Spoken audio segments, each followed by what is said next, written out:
ప్రజ్ఞా స్వేచ్ఛలో cinema కూడా వస్తుంది. అంటే ప్రజ్ఞా స్వేచ్ఛ భారత రాజ్యాంగం ఇచ్చిన ఫండమెంటల్ రైట్.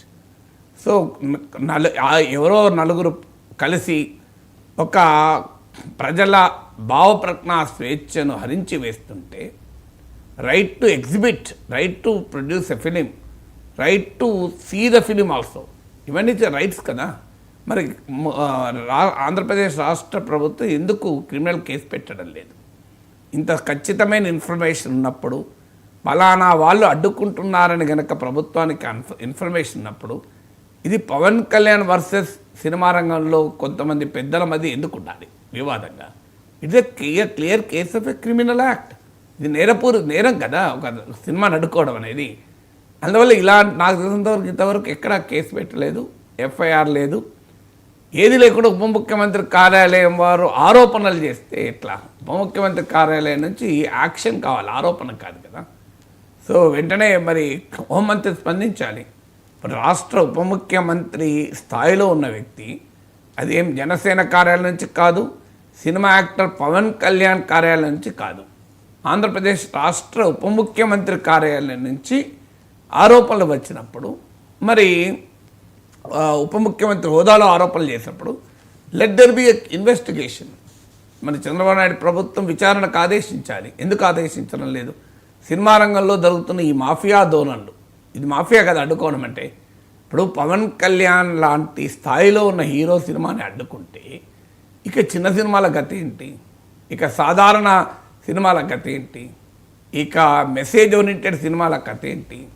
లో బడ్జెట్ సినిమాల సంగతి ఏంటి? ఎవడు కాపాడాలి వీటిని?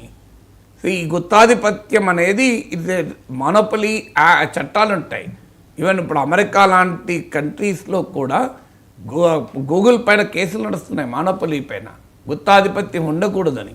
మన దగ్గర కూడా గుత్తాధిపత్యాన్ని వ్యతిరేకించే కాంపిటీషన్ కమిషన్లు ఉన్నాయి. అందువల్ల గుత్తాధిపత్యమే నేరం అయితే అసలు ఇంకో సినిమాను అడ్డుకోవడం ఎంత పెద్ద నేరం? మరి నాకు నిజంగా అర్థం కాదు. ఆరోపణల స్థాయిలో ఎందుకు ఉంది? ఎందుకు హోంమంత్రి స్పందించి కేసు పెట్టడం లేదు? ఇది క్రిమినల్ యాక్ట్ కదా.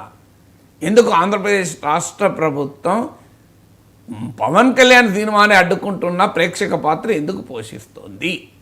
ఆ నలుగురి పైన క్రిమినల్ ఇన్వెస్టిగేషన్ ఎందుకు ఆదేశించదు? దానిపైన చర్య ఎందుకు తీసుకోదు? ఇది మొదటిగా ఉండే క్వశ్చన్. రెండవది, సినిమా రంగంలో అనేక రకాల అనారోగ్య ధోరణులు ఉన్నాయి అనేది మరొక్కసారి రుజువైంది.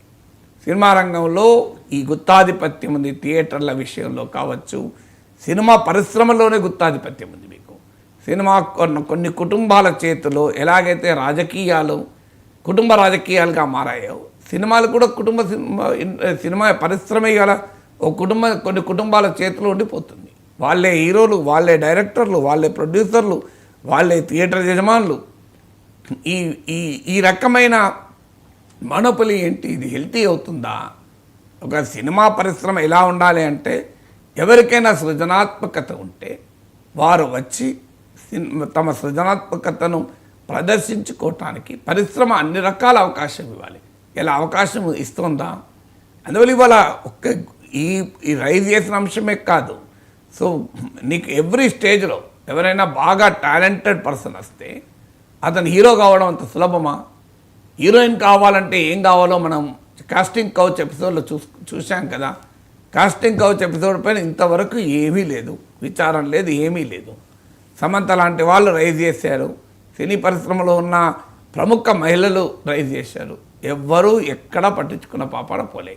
ఏ ఒక్కడిపైన కేసు లేదు, ఏమీ లేదు. అక్కడ హేమా కమిటీ రిపోర్టు వచ్చిన తర్వాత కేరళలో దేశమంతా జరిగింది. కానీ ఏ సినిమా పరిశ్రమకు చెందిన పెద్ద